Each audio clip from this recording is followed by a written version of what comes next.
Boom! What's going on, everyone? This is Steve Larsen. Welcome back to Sales Funnel Radio. Today I thought it'd be kind of cool to show you how I find my big idea. I've spent the last 4 years learning from the most brilliant marketers today. And now I've left my 9-to-5 to take the plunge and build my $1 million business. The real question is, how will I do it without VC funding or debt, completely from scratch? This podcast is here to give you the answer. Join me and follow along as I learn, apply, and share marketing strategies to grow my online business using only today's best internet sales funnels. My name is Steve Larsen, and welcome to Sales Funnel Radio.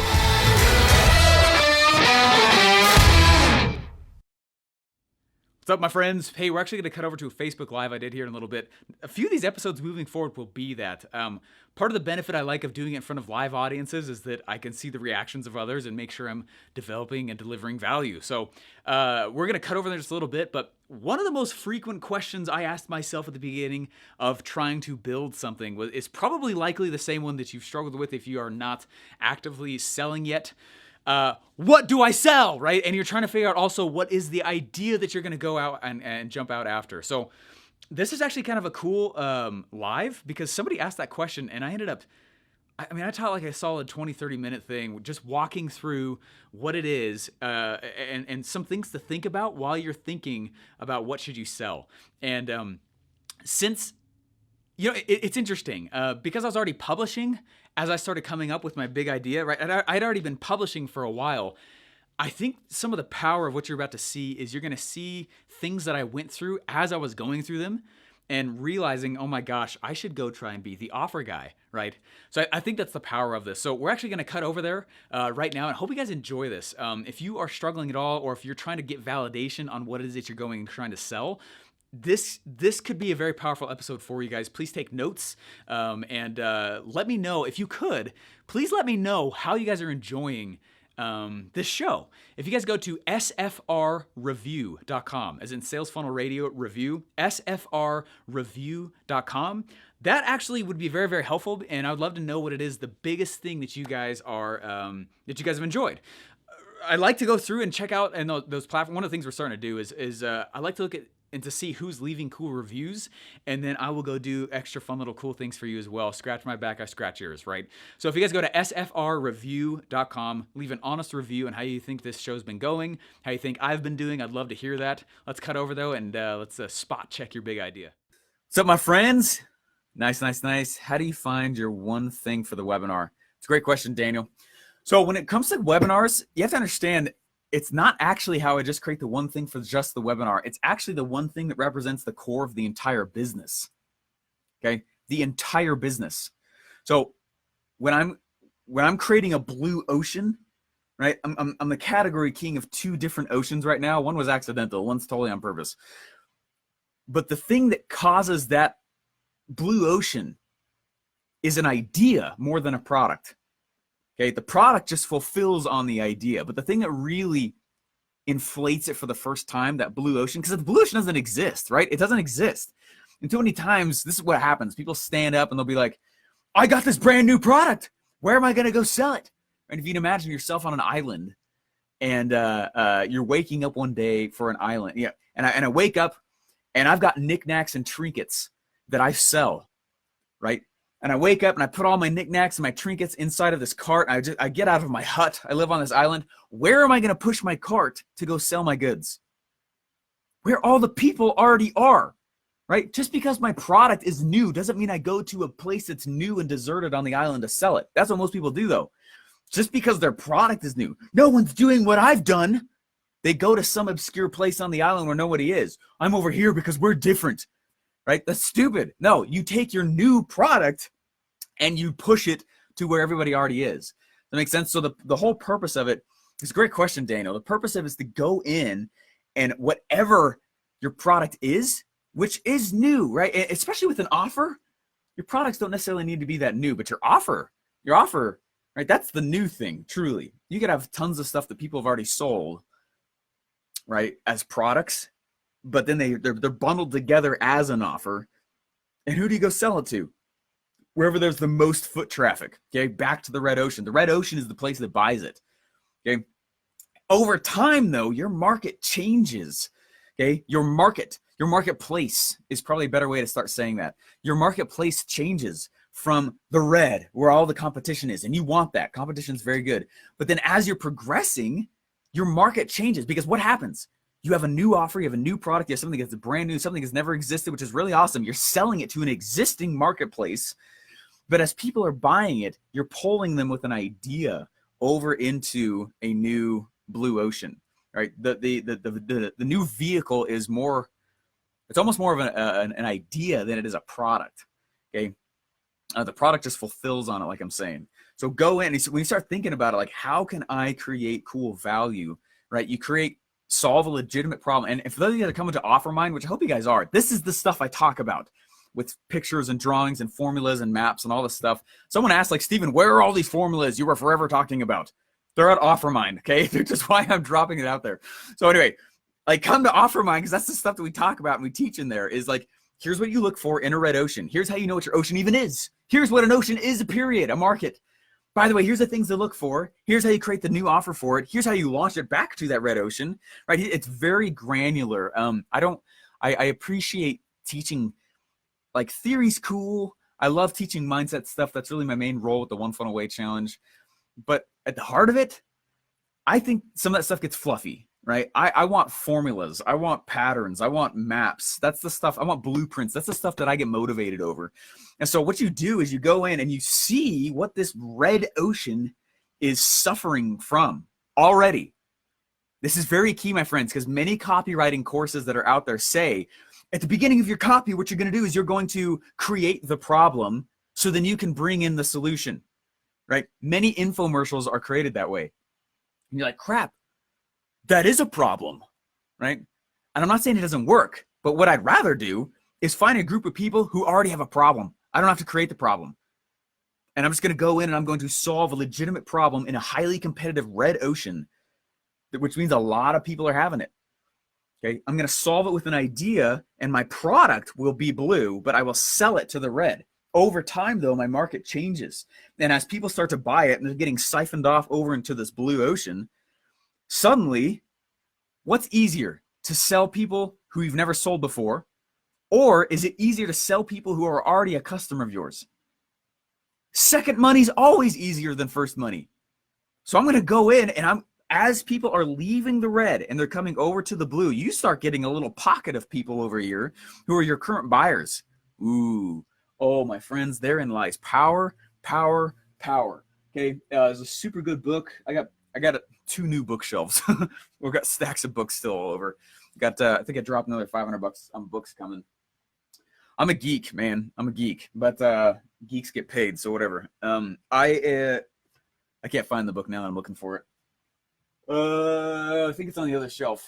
Anyway, in the book Ready, Fire, Aim, what's cool about that book is it says that although your main purpose at the beginning is to go in and get a qualified mass of customers, eventually what you want to do is you want to sell something to your existing customer base that's more expensive. What's cool about gaining a lot of customers quickly, even at a cheap price, it makes any subsequent offer or product that you drop on them afterwards highly likely to succeed right out of the gate, because so many of your existing customers will purchase it.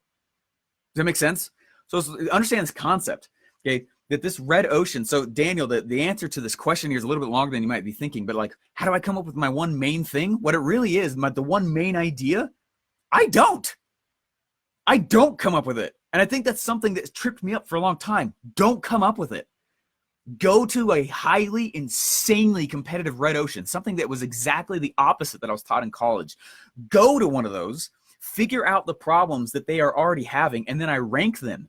Something that I'll bring you guys through in far more detail than I did in the last OfferMind. I'm going to bring you through what I call the core problem planner. And what we do is we grab, this is what I do, is my method. This is my method. I came up with it. I call it the core problem planner. Each one of your businesses should solve a core issue. So what I'm going to go do is I'm going to go and I'm going to look at this red ocean and we're going to figure out what the problems are they're already experiencing. I don't need to create the problem. It already exists. Then what happens is I'm going to go in and I'm going to start ranking the problems against the series of criteria, because not all problems are created equal. Not all problems, when I say them, are understood by everybody in the red. Not all problems are something people are willing to pay money for. Not all problems are true things, right? I love, guys, I love comedy. I actually listen to a lot of comedy. It's one of my ways to stay in state control. And one of my favorite comedians, we're going to go see Jim Gaffigan front row in Idaho soon. He's in like 2-3 weeks. I'm really excited about. Another one of my favorite comedians is Dimitri Martin. And Dimitri Martin has this funny joke where he's talking about public bathrooms. And he's like, and he goes, he says, make sure I set it up right. He said, the automatic paper towel dispenser is a solution to a thing that was never a problem, right? Oh, you know how like people just like put their hand out and they grab a paper towel and they pull it and then they like have a paper towel? And he's like, yeah, we're going to change that.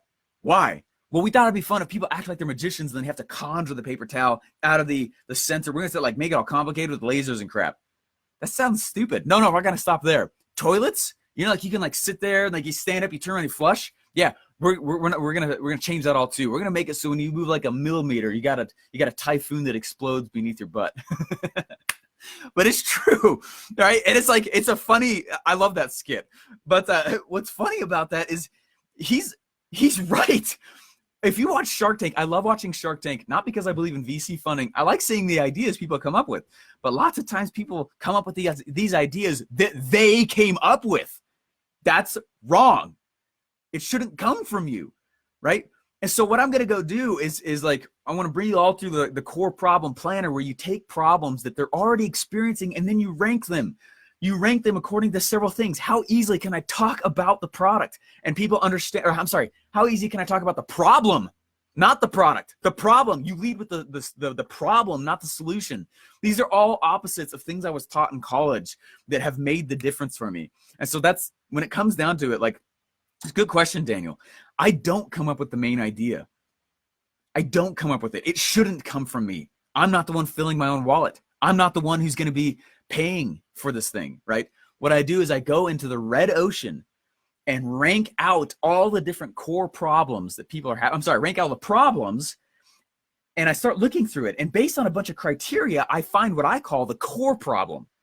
My entire new idea, my entire new blue ocean, my entire new opportunity is based on me now solving that core problem. That's why I call it the core offer.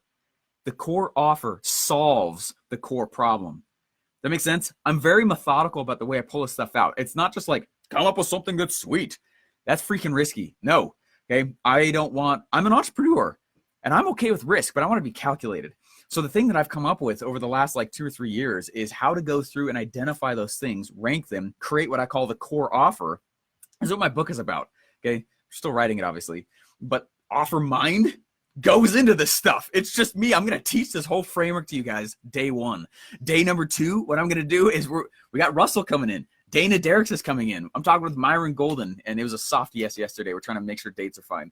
Okay. I'm going to try and get Mark Joyner, some of the Bill Glazer. There's not many people on this planet anymore who are huge into offer creation. I have a very unique take on it. But the main idea, the big idea, is not something that I come up with anymore. It is fueled by the red. They're the ones that are already having the problem. And I want to make sure that they are having the problem before I go build a whole freaking business over it. Okay. Then it becomes very easy for me to get a lot of attention. Okay. Very easy. Check this out. All I do is in my blue ocean messaging, I just become the anti-red. That's it. That's how I think about it. I'm not a professional copywriter, but we make really good money. And it's because of that. I choose whatever that problem is that the majority of them are having, and I become the anti-red. Okay. So like a lot of you guys know, I sell in the MLM space, right? It's real easy to get it really intense in that space. Why? What is the vehicle everyone is convinced gives them success in MLM? What's the vehicle? What's the method that they are all taught? Talk to who? Friends and family. So I'm the anti-red, man. I've never been on a 3-way call. I don't do hotel meetings. I'm doing that crap. Okay. I am very anti that in my messaging. Does that make sense? I become the anti-red of the method that they're all using and believe causes success. Who does that call out? It calls out those who are inside the red ocean and feeling that same pain. And then they perk up and go, I didn't know there was another option. Okay. It perks those up who are already sold on whatever concepts are there. I don't need to go sell people into MLM. This whole thing's freaking automated. We recruit several people a day so now, which is awesome. I don't talk about it. It's a back end business for me, right? It's awesome. And then I just give them the same things. You see what I'm saying? I did the same thing with offer creation stuff, right? I sell to people in the ClickFunnels space, and I sell to them in the ClickFunnels space because they're already sold on things like ClickFunnels, and they're already taking their wallet out and they're voting with their wallets and not their mouths. And then what do? I don't become the anti-ClickFunnels. I become the anti of the methodology that most of them use to get success with ClickFunnels. I'm never going to be anti or throw rocks at ClickFunnels. That'd be stupid. I'm complementary, not competitive to ClickFunnels, right? Does that make sense? What I have learned here, and the reason why I'm going so much on this, and thank you for the question, Daniel. One of the things I've learned from this is that if I go in and I try to come up with the idea on my own, it's almost guaranteed fail out of the gate. It's far more risky. I'm not saying it won't win. I'm saying the chances of it are smaller of winning, okay? What I've also learned is that positioning in relation to vehicles and solutions or products that are already out there, markets that already exist, okay? My positioning in relation to those things is a high signifier of how likely I will be successful, rather than how good is my product. That's sketchy stuff for me to say. I probably will ruffle some feathers with a few professors saying that kind of thing. But I have found more frequently that people have success faster off of the premise of how did you position yourself in relation to the existing red ocean, rather than let's go make a product that's brand new, prolific, that something's never seen before. That helps. But I've seen far more people from the get-go have D and F level funnel building skills, D and F level, right, offer creation, sales message writing, terrible at promoting, terrible on podcasting or whatever, right? They're not a good attractive character. But since they've positioned themselves as the anti-red, it speaks to a pain point that the red ocean is already experiencing. And they see it and they go, crap, I've been looking. I just didn't know which one I should go choose, right? And then you become the obvious choice. The book Play Bigger talks about that quite a bit, right? So I lead with the problem, not the solution. And then they assume I have the best solution, okay? I lead with me understanding what the issues currently are, not with how can I create a problem so that they'll buy my solution. That sucks. A lot of people teach that, and I'm very against that. Does that make sense? So it's like a long question, but like, or a long answer to that question, Daniel, but like seriously, I can't answer that without going into that a little bit more because it's such a fundamental thing. It doesn't come from me. It is fueled by those that I hope buy it, okay? And it makes it less risky, right? It means I don't have to be this creative psycho genius. It means I can be a detective. It means I can understand the frameworks, like kind of the things I'm talking about right here, which is just super high. You know, this is a 30,000 foot view of it. I'm gonna teach more of the actual thing at OfferMind, which is why I want you guys to come. Hey, that's what we're doing. That's what OfferMind is. It's not me just standing up and freaking monologuing. It is extremely proven out methods and models for causing cash, regardless of price point, industry, or product. Okay, and it will get you so much closer to launching something that's good enough to make a lot of money, right? Than just let's come up with something new. That sucks. Okay, do that under the premise of what I'm talking about, and then it's a lot more security for you guys. Does that make sense? Anyways, OfferMind funnel will be out possibly tomorrow. The heavy interview day for me, or was. So maybe, anyways, it might be out tomorrow. If not, probably Thursday. Anyways, this week. And we only have 100 VIP seats. That's not a joke. We're actually capping it that way. Last year, there was like 80% VIP, and I was like, that makes it not VIP. It makes those who aren't VIP more VIP than the current VIP. Anyway, so I'm excited. So it will be out. We have some epic opportunities. Those of you guys who are choosing a VIP, we're gonna put you guys' name and bio and a way to contact you in a book on everyone's chairs. It's super sick. Anybody who wants to get their ad in front of everybody, I made it super cheap for everyone to go in, and I'll put your ad on everyone's chairs. It's super cool. I haven't seen anyone run an event like this, and anyway, it'll be fun. So understand that when I'm going around and I'm creating the content for this kind of stuff, I literally walk through my bookshelves and I think to myself, what are the issues that everyone's experiencing still? How can I help people identify a red ocean more? How can I help people know what to look for when they have found the red ocean? What is it that people need to understand about the red that fuels the blue? What is it about the blue that makes it so attractive for the red? Does that make sense? Those are those kinds of questions that I look for. And I read the most geeky, boring, dry books that have ever been written on the face of this planet to try and figure out those answers for you. And I go into deep dives. I call it the Bat Cave. And my whole floor becomes a studio, right? It becomes a study session place. And I take out all these... I take out all these legal pad pieces of paper. It's a lot of legal pads. And I write core ideas, and I will group them in corners of the room. That corner of the room was this idea. Okay, that corner of the room is this idea. And I'm writing down pieces of papers. I'm studying and doing deep dives and learning things and remembering things I learned at the foot of Russell, right next to his desk. And I'm going. It's not. I hate rah-rah. Okay, if any of you guys think I'm a motivational speaker, I'm so sorry. That means I am failing. I am not a motivational speaker.